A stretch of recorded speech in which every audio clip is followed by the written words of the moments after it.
नमस्ते छात्रों।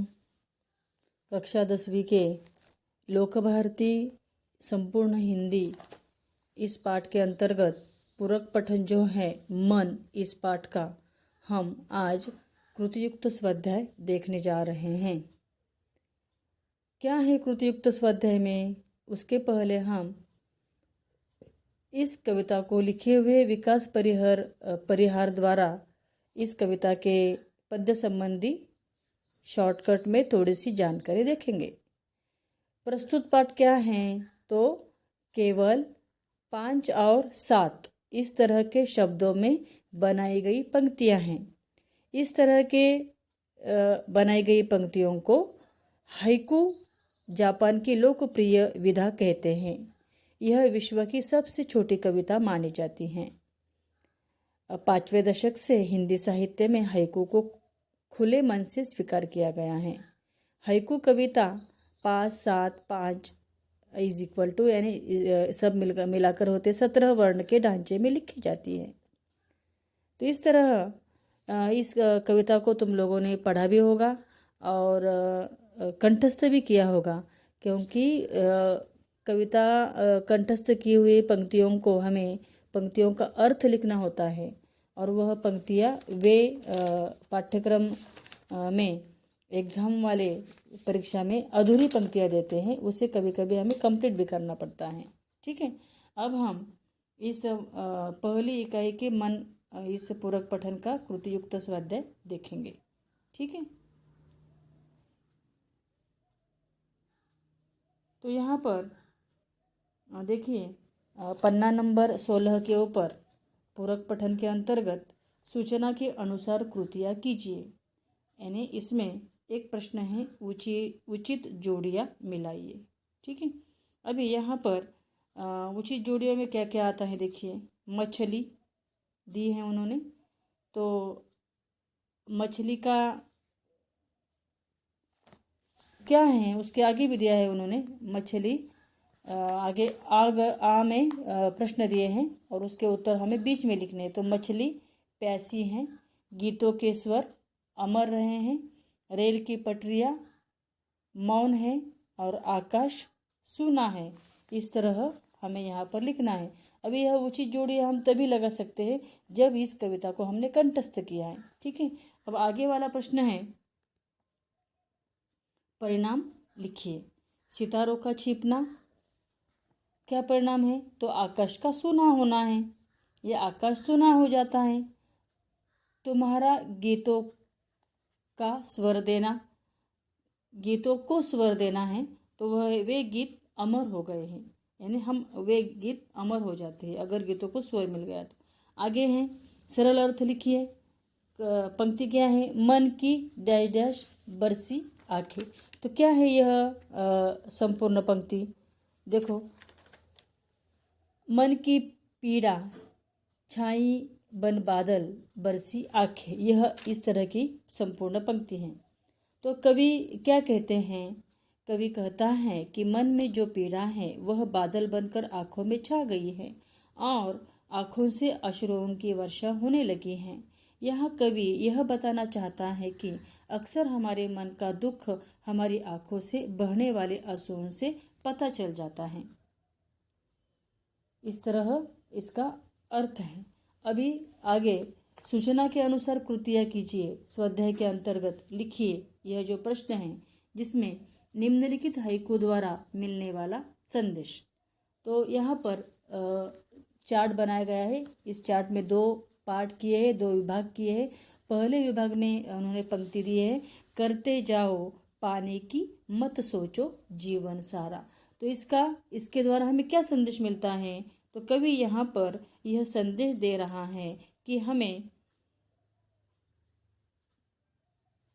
जीवन भर अपने कर्मों पर ध्यान देना चाहिए। फल प्राप्त करने के विषय में सोचने से अधिक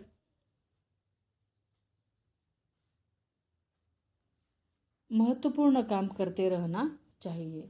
यानी यहाँ पर इन पंक्तियों में कवि ने हमें संदेश दिया है कि केवल अपने काम में मग्न रहो। जब तुम मग्न रहोगे, काम ही करते रहोगे, श्रम ही करते रहोगे और मेहनत ही करते रहोगे तो इस मेहनत का फल तो हमें मिलता ही है, 100% मिलता है।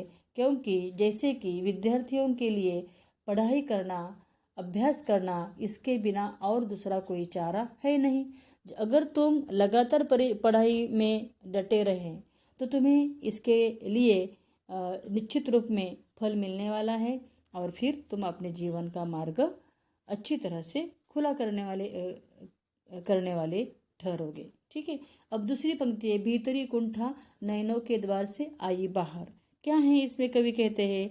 कवि यहाँ पर यह संदेश देना चाहते हैं कि हार जीत तो एक ही सिक्के के दो पहलू हैं, इसीलिए पराजय मिलने पर कभी भी निराश नहीं होना चाहिए। अपने अधिक प्रयासों से असफलता को सफलता में बदला जा सकता है।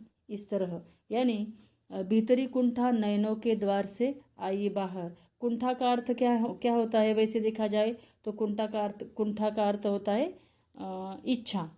यानी जब हमारे मन में जो कुछ भी बातें हैं, यह बातें हमारे आँखों से यह प्रकट होती है, दिखाई देती हैं, परंतु इसके लिए यहाँ पर हार और जीत के इस पहलू को यहाँ पर कवि ने हमारे सामने रखा है। हार और जीत ये दोनों बातें होने वाली है। कभी हार होगी, कभी जीत होगी, कभी सफलता मिलेगी, कभी असफलता मिलेगी। असफलता मिलने पर हमें निराश नहीं होना है और सफलता मिलने पर बहुत ऊंची छलांग भी नहीं लगानी है। तो मध्यम मार्ग से रहकर हमें अपने मन को काबू में रखकर आँखों के द्वारा इसकी चमक हमें दिखानी चाहिए। इस तरह अब आगे कृति क्रमांक 2 यानी सूचना के अनुसार में 2 कृति पूर्ण कीजिए, इस तरह का प्रश्न है। हाइकू में प्रयुक्त महीना और उसकी ऋतु। तो हाइकू में प्रयुक्त महीना आया है फागुन और उसका ऋतु है बसंत ऋतु। अब आगे उत्तर लिखिए। मैं यहाँ पर कहाँ है? मझधार में डोले, तो इसके उत्तर है जीवन नैया। छिपे हुए सितारे हैं, चले हुए घुल गए विषाद हैं, अमर हुए गीत हैं। ठीक है। अब आगे प्रश्न क्रमांक 4, निम्नलिखित काव्य पंक्तियों का केंद्रीय भाव स्पष्ट कीजिए। तो चलती 7 पटरियां रेल की फिर भी मौन, यह कविता यहाँ पर है। तो यह काव्य पंक्ति है। इस काव्य पंक्ति का अर्थ देखिए कितना सुंदर है।